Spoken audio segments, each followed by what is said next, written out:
Hello and welcome back to Buzby Gaming. I'm Tony and today we'll play some the Ghostbusters video game. Now I wanted to play this game because I went and seen the new Ghostbusters Afterlife with my brother. I think the day after it came out. And we're going to jump a little bit of ahead here in this game. I'm not going to play through the tutorial. But this is like, to a lot of people, this is actually the real Ghostbusters 3, and then they turn around and made Ghostbusters Afterlife, and it's kind of like people were saying that's part 4, but really it's part 3 in the movies, because I don't know if like, this is really canon, you know, in the overall thing now, because, yeah, Egon, he got a kid in the afterlife, and that in order for that to happen and to be cohesive with the story and all, he would have had to have left New York to go to the Somerville place that he was at for Afterlife around the same time that this game took place. So I mean, I guess, you know, they could have made it like so he left after this game ends or whatever, but you know, the rookie that was with them for this game isn't ever mentioned. So this was just made because they didn't really think they'd ever get Bill Murray to put the suit back on. Getting them in the studio to do a voice is a lot easier than getting them to suit back up. And it's a real shame that it took one of them to die, Harold Ramis passing away, for them to all come together to make another Ghostbusters movie. So really, it's kind of up in the air. It's like, if you want to believe that this game's part of the canon, or that, you know, Afterlife takes place after Ghostbusters 2, that's really the real Ghostbusters 3. It's all kind of up for debate, and you can kind of interchange it and all, but this is really just like a fan service, the game, kind of in the way that Afterlife was fan service, the movie. And my son's deciding now to run around and scream upstairs, so I apologize for that. But yeah, this game, like, I was watching the movie, and the whole time I was sitting there, I'm like, I gotta go home and play the game, because I haven't played this in probably a couple years. And like, it for some reason, like, the not Drago, that was Rocky. Gozer's the one that's always around, and the dude from the painting, I can't remember his fucking name. Vigo, I think his name's Vigo, but he's he's the enemy that nobody really gives a shit about. He's he was in one movie. There was some slime. The Statue of Liberty walked around. Hip Hop Hooray. They don't give a shit about him. The movie Afterlife and this are both based on Gozer as the bad guy, and you know, in the movie, Gozer's gonna show up. I mean, I'm not really spoiling anything here. There's not really anything to spoil, except for one thing at the end, and I'm not gonna spoil that. I'm gonna let people see the movie for themselves. But yeah, I mean, everything beat for beat in the story of the movie was kind of revealed in the trailer, and it was kind of COVID's fault because they had to keep interest up, so they had to keep showing clips and pieces of the movie. So there's not really anything like too surprising except for at the end, and the true fans will really love it. And like I said, I'm not going to ruin it. But Gozer does come back, and they actually got Olivia Wilde to play Gozer, and it's like they did such a great job with her makeup. I didn't even know it was her at first. It actually looks like the original actress from the '84 movie. But yeah, it was phenomenal. And also from the trailer, you guys know that Stay Puft, the Marshmallow Man, is back, but this time he's in the form of multiple little mini Ghostbusters. Wow, he's in the form of multiple little mini Stay Puft guys, and that is probably the funniest scene out of the entire movie. With Paul Rudd's character, he plays a teacher for the entire movie, but he's like a smart scientist. He's a seismologist, and he's kind of like studying why the the entire town is shaking and vibrating on a daily basis, and it's not on the fault line. But anyway, there's a scene where he goes into the Walmart there in Somerville or whatever, and he goes to get ice cream, and you hear people like a woman scream in the background, and it was funny the way they had it set up, and like he's like walking down the aisle, and then he all of a sudden sees like a marshmallow wrapper like moving around, like a little guy's trying to get out.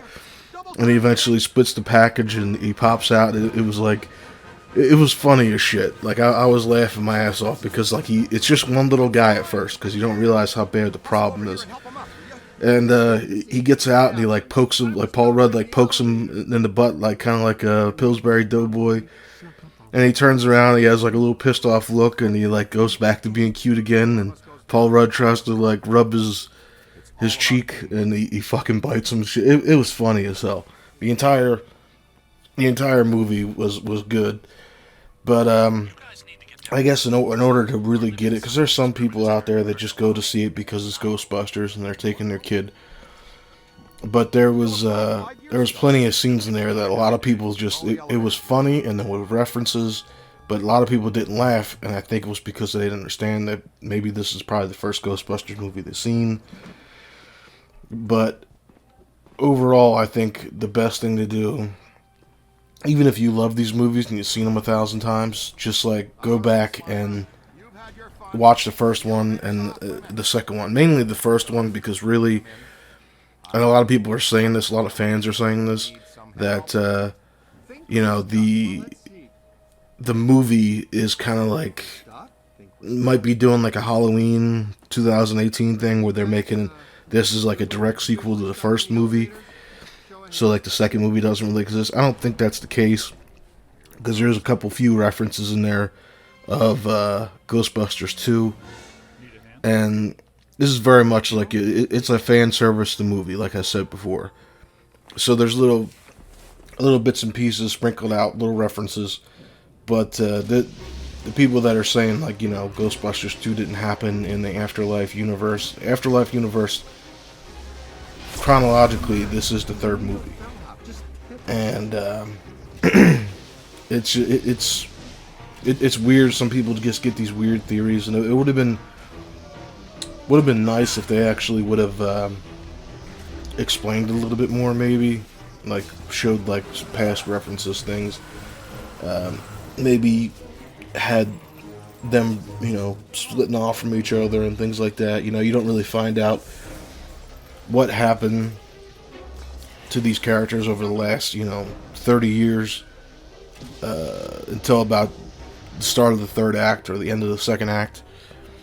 So you're kind of stuck with these new characters, and I gotta say, there's a lot of people that are probably gonna be upset, I guess, that there wasn't a sequel to the 2016 version. I'm not one of them. I didn't like the 2016 version at all. I thought it was really crappy the way they did it, and it wasn't because like it was an all-female cast. That was kind of like the trope at that point in time, to have a movie be, let's do this, but with all-female cast, and that wasn't really a problem. The problem was that they just let me break it down here, okay? The 2016 version came out after Harold Ramis passed away. I want to say he passed away in 2014. So, in 2016, the rights holders, I think, which is like Columbia Pictures or whatever, maybe that's the distribution, I don't know. I'm not a fucking copyright lawyer, but anyway, they came down with the idea like, look, Harold Ramis is dead and gone. We're not going to do a Ghostbusters 3. This is a popular franchise. We want to see what we can do with it and see if we can breathe new life into it. So they tried something new, and it tanked really bad. The thing that they could have done in the 2016 version that I think would have probably saved it is what they did in this movie, this Afterlife movie. And that is properly passing the torch. If they would have acted like this was a sequel of a continuation of the events from 1 and 2, Ghostbusters 2016 probably would have been more popular. Like if they, because they had Dan Aykroyd, I think they had Bill Murray in there, and I keep always forgetting his name, Winston. I fucking like he was in The Crow and shit. Like I know the actor's name, but it's always like at the back of my brain. But anyway, I think, the surviving Ghostbusters were in the 2016 female-led version, but they weren't playing themselves. They were playing like cameo appearances of, a taxi cab driver, or, it was weird to have them in there, but not have them addressed as the characters that they were. What would have been really nice if the surviving members would have been like, Egon, he already left. He retired, and we're all going to join him. The firehouse is yours now, or something. Like they could have eased people into it. But instead, they just flat out, this is Ghostbusters 1. The other movies never existed. The characters you love never existed. Fuck you, deal with it. That's the way the 2016 version came out. And it failed because of that reason. Now, some people are saying, oh yeah, it's because it was a female-led one. Let me let you know a little secret here. Women can be funny too. Okay? Alyssa McCarthy, or Melissa McCarthy, I can't really remember her name. She did that movie where she was like a cop with, the Muppets and shit. Dude, I laughed my ass off at that movie. It was immature, fucking hilarious movie. But the women weren't the problem. It was the fact of how it was set up. You kind of just like kicked all the fans in the nuts by just completely remaking the film. And the only thing is that Ghostbusters, if it was like a totally different thing, yeah, fine. Okay, but they used like Slimer, they used the car, they used the costumes, but they were, formed a little differently. But anyway, I mean, like they took a lot of the shit that was cool and iconic from the original movies and just slid it over, and they were like, yeah, this is the new Ghostbusters, deal with it. And nobody dealt with it. Nobody liked it. I mean, there's probably a few people out there that like it, but so what really kind of cracked me up is on Twitter, one of the female cast of that Ghostbusters movie, they were like, oh, so you're making a sequel to Ghostbusters 2 and you're going to act like our movie never happened. Well, screw us then, right? It's like, well, yeah, that's what you did to the original Ghostbusters movie, so yeah, screw you. Ghostbusters 2016 never happened. And I'm very happy to say that, because I was excited about it, but the more I read about it, it was like the kiss of death. I just never wanted to watch it. And I reluctantly did, like when it came out on like video on demand. Like I rented it for $3. I was like, yeah, okay, whatever. And I tried to sit down and watch it with an open mind, and it was Ghostbusters in name only. It seemed like it was more of a parody movie than it was an actual Ghostbusters movie. So I was like, yeah, I'm on board the hate train, because I wasn't bashing the movie openly, but I wasn't praising it neither. I wasn't telling people, hey, go see it, tell me what you think. It was just one of those things where I was like, I read behind the scenes stuff, and they said the cameos and all the actors are gonna be in it. That made me happy. But then IGN later came out and said, oh yeah, they're gonna cameo in it, but they're not gonna be playing the characters you think they are. And I'm like, yep, I'm out.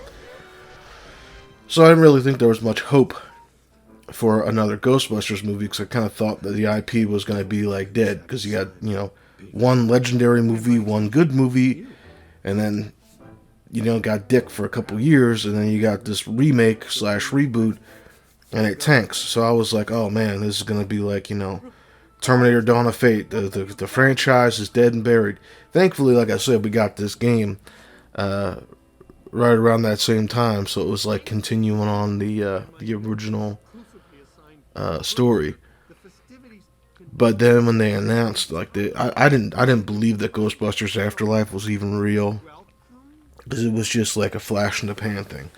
Everybody was kind of talking about it, and it was like this phantom movie. Because Ghostbusters 3, the the whole idea of it, Bill Murray was like pumping the brakes on it, and he has been even before Harold Ramis died. He was just not wanting to do it, and even Cinemassacre, the James Ralphie like made a joke, and I thought it was a good idea, where instead of making a Ghostbusters 3, like they have a filmmaker, kind of like Borat style, try to hunt down and force Bill Murray into appearing again in a Ghostbusters movie. So like he's out at the golf course, and they chase him down the fairway and tackle him and shit. I think that would have been like, because that's how far gone that the idea of a new Ghostbusters movie with the original cast came down to. It was just like, yeah, this isn't ever gonna happen. So the Afterlife trailer came out, and it was just a little teaser trailer. And I don't know if you guys remember this. This was like 2 years ago. The first official like real thing that they showed was like a barn. It was at nighttime, and the camera's out like in the field, and it goes like through the doors of the barn, and it's like flashes of lightning, and then like you see the car under the tarp. You already know what the shape is. It's the Ecto-1.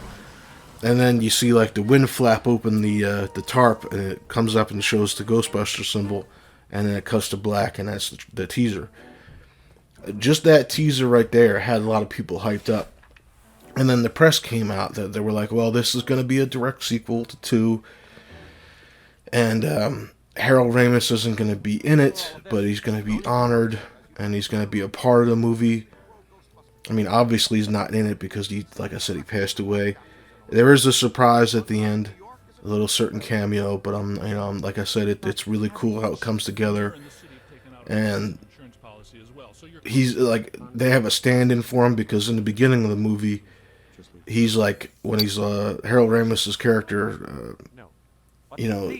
Egon, he's running in the opening scenes from an entity that's chasing him, and they have an actor do like a body double for him. And there's like only a couple quick flashes of his face, and it's CGI'd on there. But they did such a great job with it that you'd actually think he was actually, there. But anyway, they did it right, because like this movie, it kind of was exactly in a lot of ways what I thought it was going to be. Like it was going to be a movie about passing the torch, but instead of having like the old characters in it at the beginning and then passing the torch, it was kind of like one of those things where there's a character that's split off from the rest of them. He's in this small town. He has this daughter that we don't know anything about. And I'm assuming that he had this daughter after the first movie, but before the second. So I'm assuming that, she was probably 6 or 7 when he left, because she's got to be, in her late 30s, because she has a 15-year-old boy and, a 12-year-old girl. So, yeah, Spangler's daughter, has to have been, in her mid to late 30s. But anyway, they go to this town because he was, they keep calling him the dirt farmer throughout the entire movie. And I'm sitting there what the hell are they keep calling him the dirt farmer? Because, he's out there digging into the soil, and it looks like he's, planting stuff, but nothing ever grows, and they call it, the dirt farm. And it's really cool, obviously that turns into something later on. But the movie, if people are if you haven't seen it by now, either you're just you're on the fence because 2016 Ghostbusters really messed with you, or you're just maybe you're waiting for the crowds to die down. I went and seen it with my brother on the second day of release, and we were one of probably 12 people in the whole theater. COVID scares people off; they don't want to go see the movie. Speaking of movie theaters, is kind of something that's a little bit weird. And, I'm not going to fight with the guy because he's there with his woman and his 2-year-old. But I was sitting in a spot, and we're 2 minutes into the movie, and some guy comes up to me and he nudges my leg. He's like, "Yeah, you're in my spot." Because the movie theater I got is assigned seating. I mean, he was right. I was wrong. But I mean, why don't you just sit the fuck down? You know, most of the theater is empty. Just go find a seat, sit down. Why do you gotta pester me? Like, I was like one seat over from where I was supposed to be. But I'm not gonna sit next to this jerk off the rest of the movie. So I got up, I went to the other side of the fucking row, and I sat down. Like I said, if the dude was just there by himself or just there with his woman, I probably would have been like, fuck you, go sit somewhere else. But he was there with his kid. So, I mean, to me, he got like a little bit of a free pass right there. So, you know, I got up, I moved. I didn't, you know, badmouth the dude. I'm like, alright, whatever, sorry about that. And I got up and I left. But, I mean, how much of a dickhead do you gotta be? Like, I don't know if he was like trying to do it to impress his girlfriend or what. But like I said, I'm not gonna start an argument or fight somebody in front of their fucking kid. I'm here to see a movie. I paid my ticket. I'm here to see a movie. Yeah, it's assigned seats, but we're literally like 2 or 12 people, and there's like fucking 60 seats in the movie theater. Pick another one. If someone's in your fucking seat, pick another one. I don't get some fucking people. You know, it's not like I was like being a jerk off and like fucking putting my feet up on the seat in front of me or, you know, talking loud during a movie or nothing. I was sitting in the seat, and it's like he chose 3 seats that were like toward the middle that he wanted. It's like, okay, cool, whatever. It's like, why don't you just go up a row and take the same fucking seat, you know? I don't get people. But like I said, that's not, you know, I'm not gonna let some dickbag ruin my movie. I just got up, you know, half-heartedly apologized and got to a different seat because, like I said, I don't want to sit next to the dude. If the dude's that fucking picky about where he sits in that mostly empty theater, it's not somebody you want to sit next to because, you know, you're not really gonna enjoy the movie. But I will say, though, that his little kid really made the movie a little bit more enjoyable because, like, every time we would laugh, like, the crowd, you know, the audience would laugh, and by audience, I mean, like, you know, 8 of the 12 people, because those are the only ones that got the joke. There would be, like, a little bit of a laughter from them, and then the 2-year-old would laugh, like, a second delay later, and, like, babies get that, like, contagious giggle.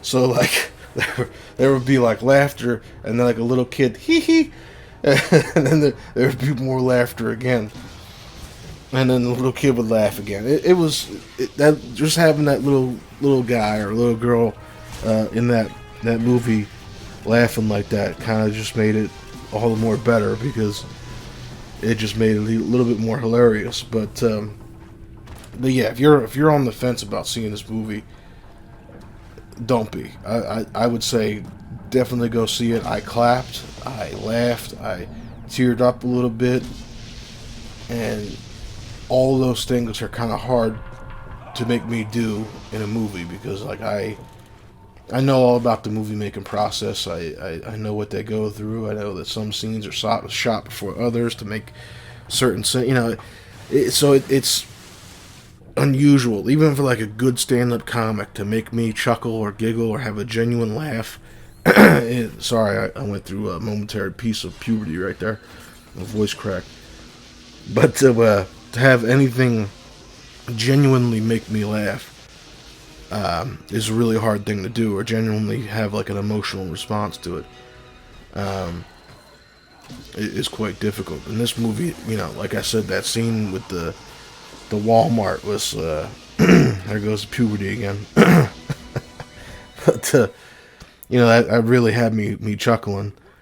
And those Gozer dogs shows up, and that's something that's also in the trailer too. So like I said, I'm not really ruining anything here. I'm just giving you like kind of an overall overview of what happened. The movie is phenomenal. It's what should have been made in 2016 rather than the all-female one. But I understand why they didn't do it, because Harold Ramis had just passed away 2 years earlier. It would have been somewhat inappropriate for that to happen, and there's certain technology that was used that, you know, it wouldn't have looked as good. It wouldn't have been as good. And I really hope that, and the way the movie ends too, it kind of seems to suggest that maybe there's going to be a sequel. And I gotta say, so long as the original characters don't just completely back out and it's just, you know, Finn Wolfhard and the like. As long as there's some original characters in it, not everybody has to be in it. Getting Bill Murray back, you know, that's kind of a 50-50 crapshoot. You know, he came back just for the sentimental value on this one. But, yeah, I mean, Sigourney Weaver came back and played a role. I've seen one of the 2 post-credit scenes, and it's like, you know, everybody's got to be a Marvel movie now, and they got to do post-credit scenes. But I saw the one with her and Bill Murray, and they were redoing that, like a reference to the first movie with the psychic cards, you know, and Bill Murray was guessing them. And she's like, well, how do you know this? Did you memorize them? And then she flips the card around, and it's like marked in the corner. She's like, you marked the cards, didn't you? He like slumps his head, and then she shocks the shit out of him. And then the credits started to go again, and, you know, we got up and left.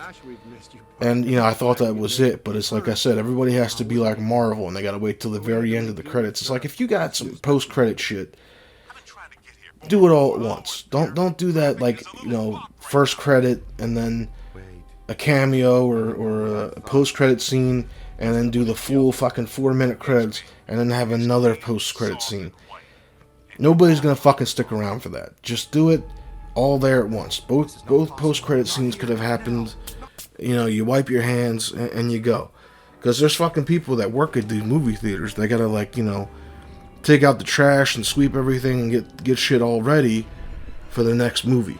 So the more you fucking make them sit around and wait, you're like torturing these guys to work in the movie. So if anybody in the movie industry is listening to me, hear me now. Just do your post-credit shit. Do your, like, initial little flashy credits, and then do your post-credit shit, and let people get the fuck out and go home, so these people could do their job. Simple as that. Not only that, but it's like, they could have really probably, like, shortened it up a little bit. I feel like, you know, maybe the first act drug on a little bit too much, but overall, the movie, I give it probably, like, I originally was saying 9 out of 10, but I think I'm going to go with my brother and say it's more of like an 8 out of 10. There's little things that they could have done to improve it, make it a little bit better. But overall, it's a very great movie. It's probably my second favorite Ghostbusters movie. First one, then this one, and then Ghostbusters 2. But anyway, that's all I'm going to have for this video. We're going to do the next one. I'm not going to talk about the movie as the next one. We're going to go against the Stay Puft Marshmallow Man. But anyway, that's all I have for you guys in this one. Take care. Have a good weekend. Stay safe. Go see the movie, and we'll see you in the next one. Bye.